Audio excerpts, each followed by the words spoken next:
Thanks for starting that recording. We're recording this session.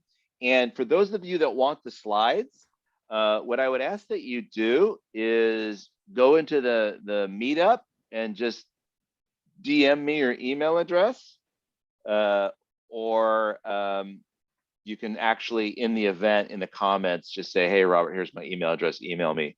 And then I'll email it. So I don't have to spam everybody. I'll just send it to who wants the slides. So that's a little bit of housekeeping. So what's the deal with this, this servant leadership stuff? It's really about caring for one another. And it's really about those with the most helping those with the least. And actually doing that in a symbiotic way. And it also incorporates a very deep amount of community and society. So I'm going to try not to read everything on the screen, but the slides are designed to give you obviously the main points. So servant leadership is a timeless concept, and the servant leadership phrase was coined by Robert Greenleaf in his essay published in 1970. And in that essay, he talks about some of the characteristics of the servant leader and the skills that are important, the contrast between awareness, foresight, listening, and the contrast between coercive, manipulative, and persuasive power. So it's a really good place to start your journey. But an interesting thing about this guy is he was self-effacing. He didn't describe himself as a philosopher, academic, theologian, or writer, but as a businessman and a seeker. That's how he got started. He was at AT&T, lectured at MIT and Harvard. And the funny thing, if there is a funny thing about someone passing on, in 1990, he passed away. And in Indiana, on his gravestone, it says, potentially a good plumber, ruined by a sophisticated education. So that gives you a sense of this guy's character. But before he got into this writing and this talking, consulting, and teaching, he was at AT&T as an engineer for about 38 years. So some of the values and principles that he imbues in servant leadership come from, and he's up about Judeo-Christian ethic. He wasn't originally religious, but he became a Quaker later in life. And for those of you that don't know what Quakers are, it's an American / European movement. And it's a very interesting religious sect. I highly recommend you Google Quaker or Quaker religion in America. But he was looking for this ideal, right? And he just saw in his life this arc and this journey he was on. He wanted to share it with other people. And he is actually inspired by Hermann Hesse in The Journey to the East, and this character of Leo, who served others, literally is cleaning up after them and serving them. And in the end, when he comes back at the end of the story, the people told him, you are a leader all along, you know? And this notion of being a servant to those that you're with is the thing that gives you that essentially endows you with that power of leadership or that respect. And in fact, to be a great leader, you have to be a servant first.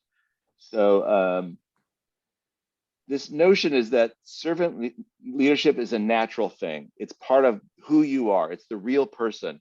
It's not bestowed, it's not assumed, and it can't be taken away. And that's the notion of that servant leader component. So servant leaders primarily are looking after the growth and well-being of other people in the communities they serve, right? If they have power, if they come in with high power distance, they share that power. But they always put the needs of others first, and they help develop people, and they help them perform as high as possible. So see, there's some of the higher concepts, some of the source. There's so much more to read, so much more to learn about Robert Greenleaf and servant leadership. This is just a brief introduction. And so what I'd like to do now is take a quick instant poll and use your chat box and just type into the chat box, are you currently on a journey to become a servant leader? Is this something that you're doing now? And you can type yes, no, working on it, not yet, don't know. Just type something in there, and I'm going to open up my chat window and see if I can see this stuff come up. It's hard with one screen. Would you like me to read them out? Yeah, why don't you read them as they stream? Yeah, sure. Alan said, I'm more of a lazy affair leader. And Anton said, yes, always trying to take the stance. Lawrence, don't know. Amy, yes, working on it. Carlo, only God knows. Wayne, work in progress. And Alex, I hope so. Dale, yes, sometimes more successfully than others. And Namgyal, charity involved. Okay, so involved with charities and yeah, serving okay. the community that way. Mariana, you tell me. Mm-hmm. And Nikita said, yes, sometimes. Cool. So it seems like people are aware of this topic and they're interested, and that obviously we're self-selecting a bunch all being here. We're all interested in the topic. We're on a journey. We want to learn more. And so what I've done is I've taken some content from a book called The Power of Servant Leadership, the name of the talk. It was edited by Larry Spears, and it essentially describes 10 characteristics of servant leadership. So it's just trying to summarize it so you can get some handles on it. You can grok it a little easier. These are by no means exhaustive. However, they're here to serve and communicate the power and promise this concept offers that to those that are open to this invitation, this challenge. If you have a piece of paper, you might want to write some ideas down as I go through this, because after this, I'm going to go through this lightning fast because there's a lot of content here, and I want to get to the breakout rooms where we can talk about this and share what we think about it.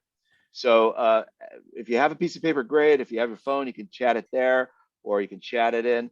But as each one of these topics pop up, ask yourself, or just regard it and say, this is the one that means the most to me of these 10. This is the one I'm either really on fire about, I'm really challenged with, or this is something I really want to explore deeper, whatever it is for you, the thing that pops the most. So with that introduction, with the knowing that we're going to go into a breakout room to talk about it, let's go to the first one, which is listening. Servant leaders communicate by first listening what others have to say, their ideas, their suggestions. They believe that listening is a skill that involves practice and requires one to be receptive, to value the ideas of others. Such a behavioral pattern increases followers' commitment. So number one is listening. 2, empathy. Empathy extends listening by walking in the shoes of another person and trying to see the world from that person's point of view. The servant leader tries to fully understand others' thinking, their needs, and their feelings. Being an empathetic listener makes others feel unique, accepted, and recognized. Those that have become skilled, empathetic listeners are able to appreciate the circumstances that others face are the most successful servant leaders. Third, we have healing, which I think is an interesting one. Servant leaders care about the well-being of others and support them by helping them overcome their personal and relationship problems.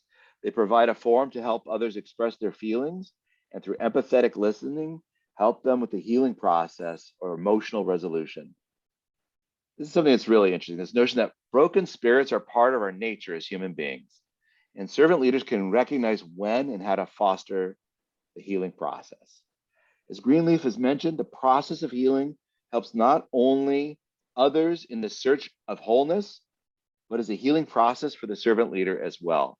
And I have to admit, that's what draws this to me, is that as I coach people and I feel them transform and heal, I too feel transformed by the process. It's very true in my experience. There is something subtle communicated to one who's being served and led, and they search for wholeness in something that they share. It's a very powerful notion. Awareness. Servant leaders are able to step aside and notice what is happening in the greater context of a situation by reading and interpreting the different signs or tea leaves, right? Awareness includes understanding oneself, that's self-awareness, and the impact one has on others. Awareness helps servant leaders to view most of the situations from a more integrated and holistic perspective. That's awareness. Persuasion. Persuasion is seen as the ability of the servant leader to convince others to change without using any formal authority or power, but with clear, persistent, and non-judgmental augmentation or argumentation. And we can sometimes think about when we've been in a role, and I am as a coach, is I can't tell anybody what to do, right? I can show, I can share, I can set a goal and say, wouldn't that be interesting? But do we want to take that goal? But that's the persuasion. It's not, you're going to do it by then, you're going to do it this way, it's my way or the highway. That's coercion, and that's different. And that's what he views as persuasion, this notion of convincing without any formal power or authority, which is hard to do sometimes. Conceptualization, seeing the big picture. Servant leaders go beyond the daily routines, the realities and achievements of short-term operational goals. They nurture their ability to dream great dreams and see the big picture. They provide clarity on goals and direction. They foster an environment that uses mental models and encourages creativity in response to complex problems. That's conceptualization. I'm just going to check in really quick. Karen, is the slides and audio coming through okay? Yes. Sorry, it's talking a lot. We've got a few more and then we'll go to the breakout. Foresight. Foresight, understand past patterns. Closely related with intuition, foresight is, can see possible and likely outcomes. Foresight is a servant leader's ability to predict what might come based on what is happening in the present and what has happened in the past. It's about understanding the lessons learned from the past, the current reality, and anticipate the impact and the consequences of a decision in the future. This is sometimes at MIT called system dynamics or system thinking, right? You put an input into a system and it cascades in a whole series of changes in the system. That's foresight, that's understanding. It comes from learning, experience, et cetera, and also just listening to people that you work with. Stewardship. Stewardship is about not only being committed to serving the needs of others, but to further contribute to the greater good of society. Stewardship also emphasizes the use of openness and persuasion when leading people instead of using command and control, right? So it's when you see there's something broken, you go fix it, right? You see someone is struggling, you go, you share, you show. It's breaking that power distance. It's coming down to the level or going up to a level, however you need to be. It's going where you need to be. Commitment to the growth of people. We could summarize this as growth.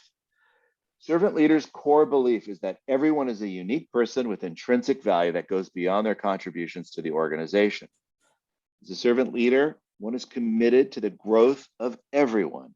It is in their own responsibility. They support and nurture the personal and professional growth of their followers, employees, and colleagues. They're doing this by providing opportunities for career development, helping them develop new skills, taking personal interest in their ideas, and involving them in the decision making.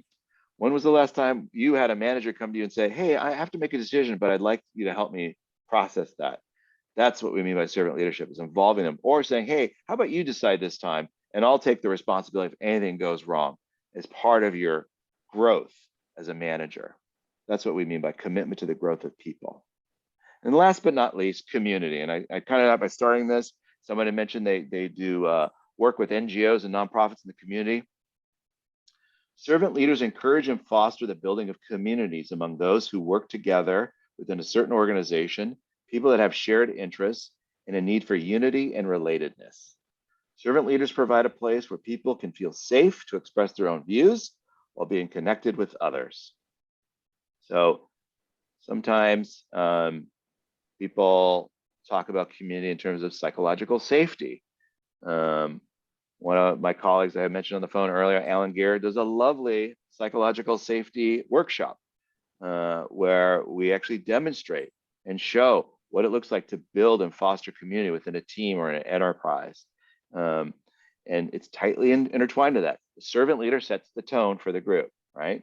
And I think the most important thing about all 10 of these is that we can all do them.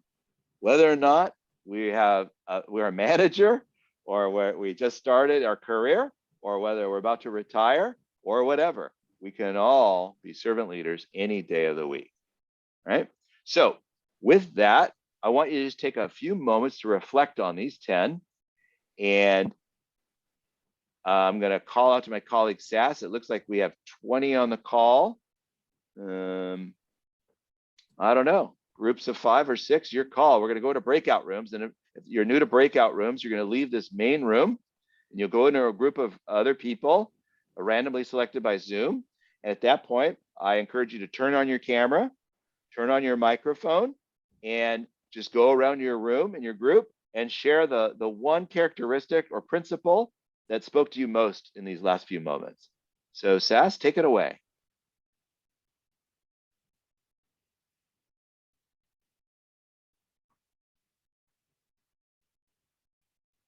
Okay, you should see the pop-up now.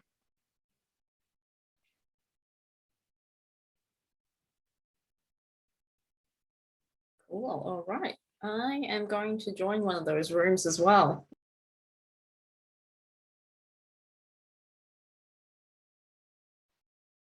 All right. Looks like we have the whole group back now.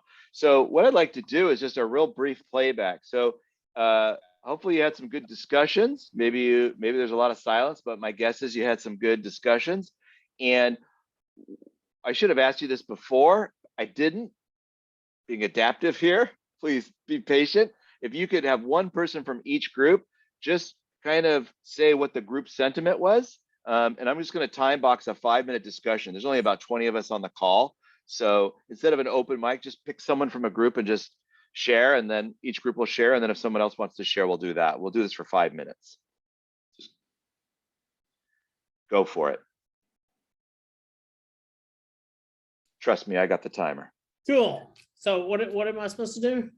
Just share an insight that the group had collectively or for you. Right. So the group, we all kind of chose different aspects of the model, which was really nice.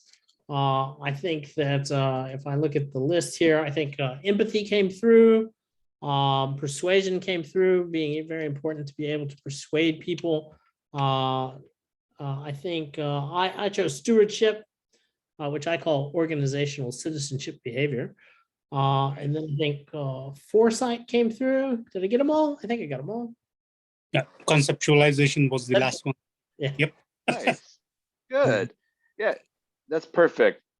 Alan just demonstrated how to be a good spokesperson for a group in a Zoom call with 20 people. Thank you, sir. Any other group want to have a spokesperson I'd like to share back?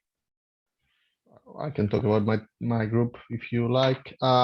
Probably will take a different approach. We talk about several different ones, but the one that ended up being a conversation until we were cut out of time was around persuasion. And probably there is some bias on the back of our heads around if you're trying to persuade someone, then you're trying to convince that person to do something. And we were discussing that in terms of the things around that slide that you presented and said that you need to be argumentative but non-judgmental on what you're saying, and the importance of those kind of characteristics when trying to persuade someone. So yeah, we're trying to get our heads around the concept. It didn't sound quite right. Like the other ones were like, oh yeah, it's always good to listen. It's always good to be empathetic. It's always good to build a community. But to persuade someone sounded a little dodgy, I guess. That's what we were discussing. Cool. Awesome. Thanks, Carlo. I appreciate you playing that back. Did another group have anything they'd like to share back, please?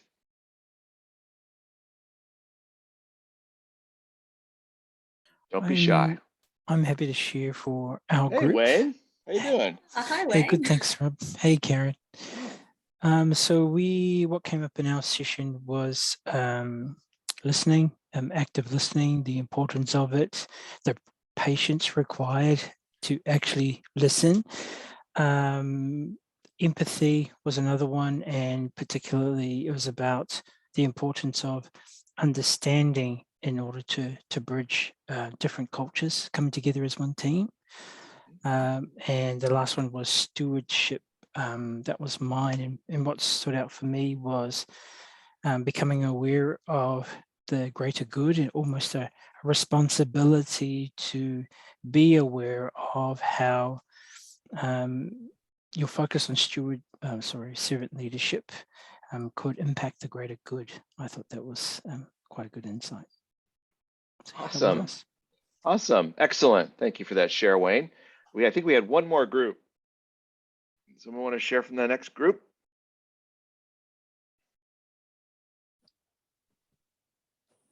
Yeah, we were the last group. Cool. So in my group, we talked about growth and active listening and empathy and healing. So growth stuck out to me. For Anton, it was active listening, and for Sarah, it was empathy. So yeah, it was so profound to see how important it is for a servant leader to have such humble qualities. That was quite exciting. To not see the growth of himself or herself, but the growth of the whole team. So yeah, that's what we all talked about. Awesome. Nice. Thanks, Preeti. So we have a minute left, but I'm going to reset it to 2 minutes and just open mic. Does anybody just want to shout out, open mic, 2 minutes, what they thought they were coming to learn about, and if they've learned anything new at this point in the conversation? Anything pop into your mind that's like, oh, wow, I didn't know that, or wow, this is interesting, or this is dumb, anything like that? Open mic.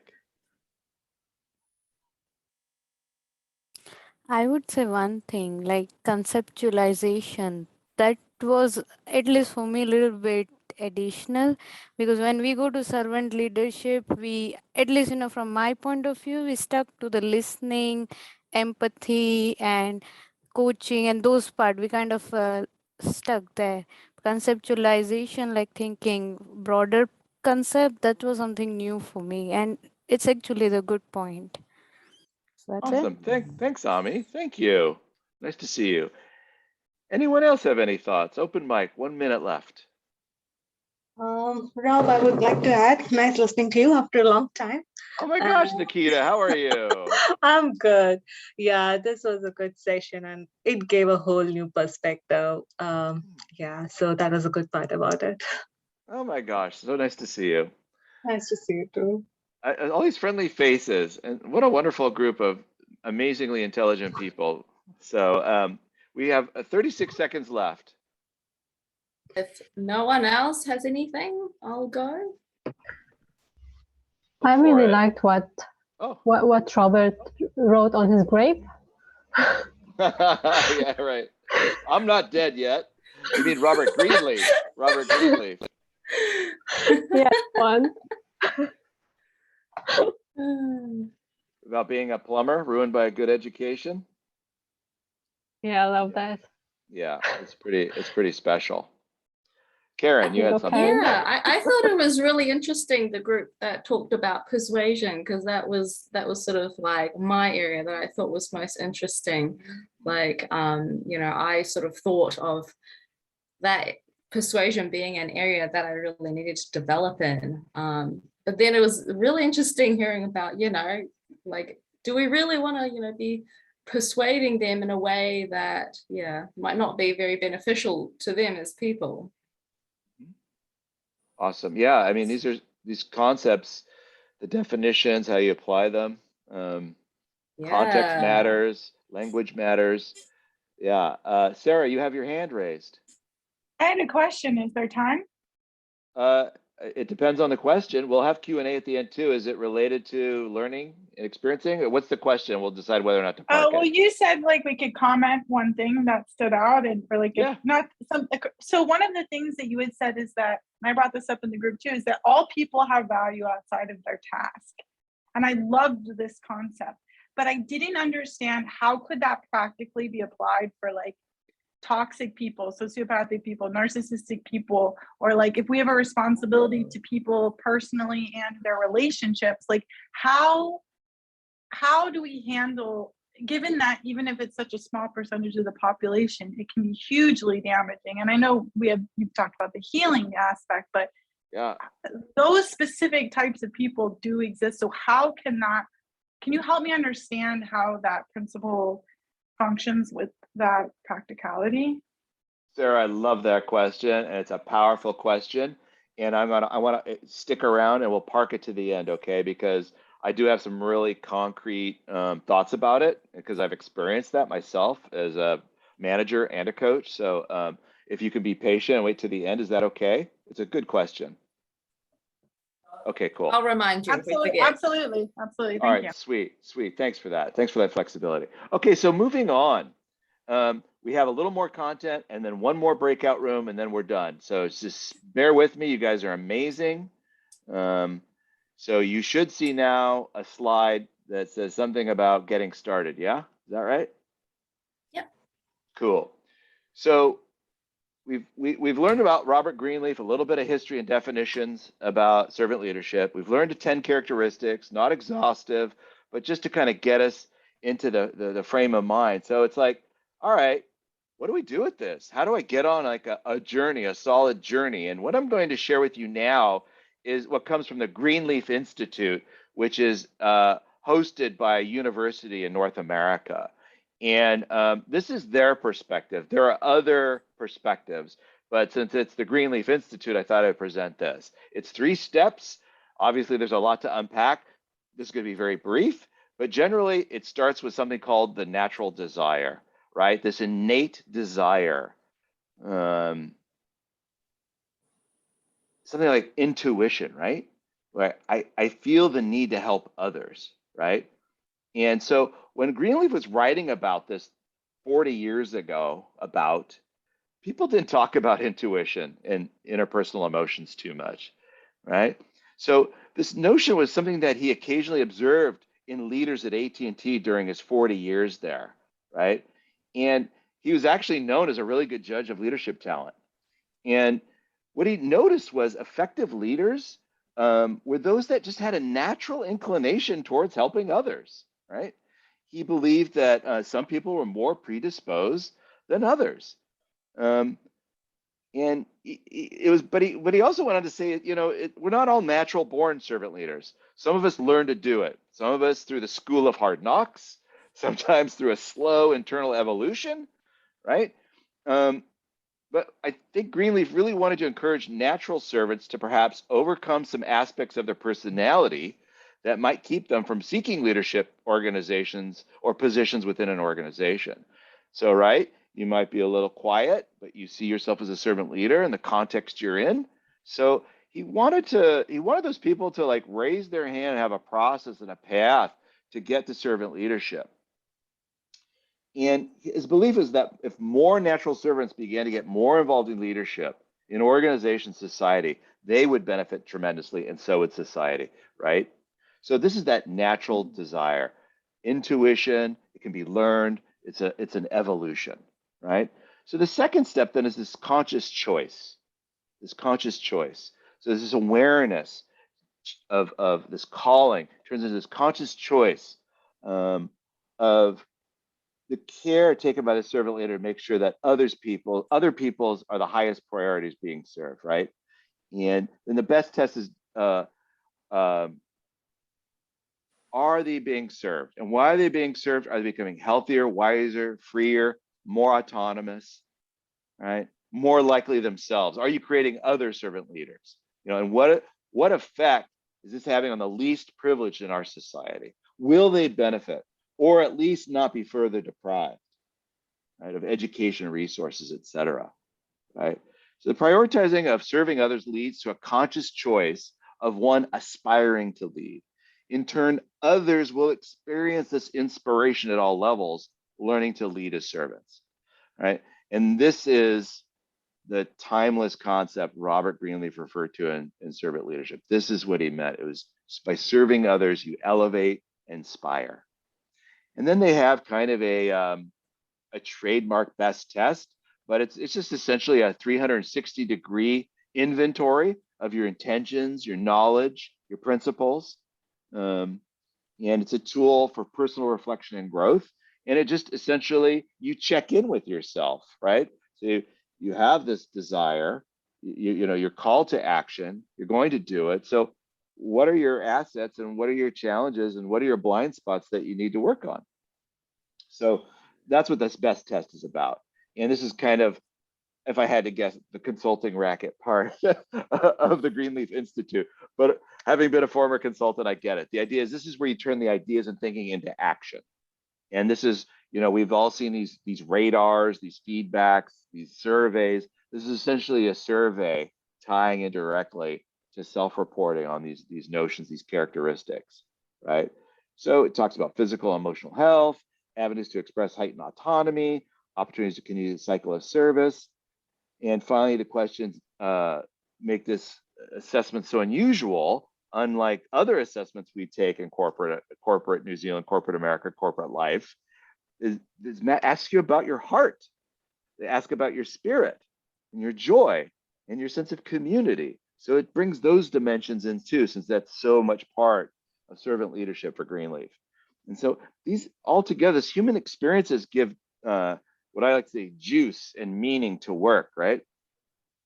Yet they're not often discussed and much less measured in terms of how we look at ourselves in the workplace. I can't remember the last time a manager asked me, do I feel joy at work? How is your heart today? You know, that would be an interesting conversation. I have a great boss, but I'm just saying we don't use that dialogue, so that language. So one more breakout. Let me check the time. Yeah, we have time for one more breakout. So 5 minutes.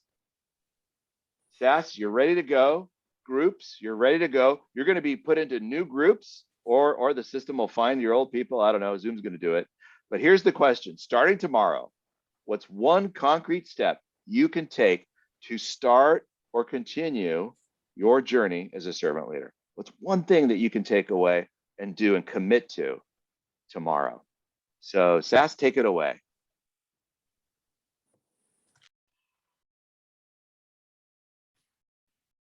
Awesome. I see smiles. I see frowns, but mostly just Alan Gear chuckling. 5-minute timer being set. I love my time box. I like to run a tidy meeting. I apologize, that's my bias. So same cycle, groups report back. Anybody, open up that mic and chat away. I'm happy to go first, but I'm not quite sure how effective I'm going to be, because I was just saying to the others, we all had different things, and I guess I was just listening to everybody's and yeah, not really necessarily taking any That's notes. all right. So be yourself. Yeah, I just said for myself, my first step is just to really do an assessment, like a self-assessment on the different points that you've presented today, Robert, because yeah, I kind of feel like I'm a little bit all over the place. So it's probably a good place to start. Yeah. Nice. I'm going to let other people in my group share other things now. Yeah. Who wants to go next? Open your mic and just speak freely. I'll facilitate. Just open your mic and share. It's what concrete step will you commit to take starting tomorrow?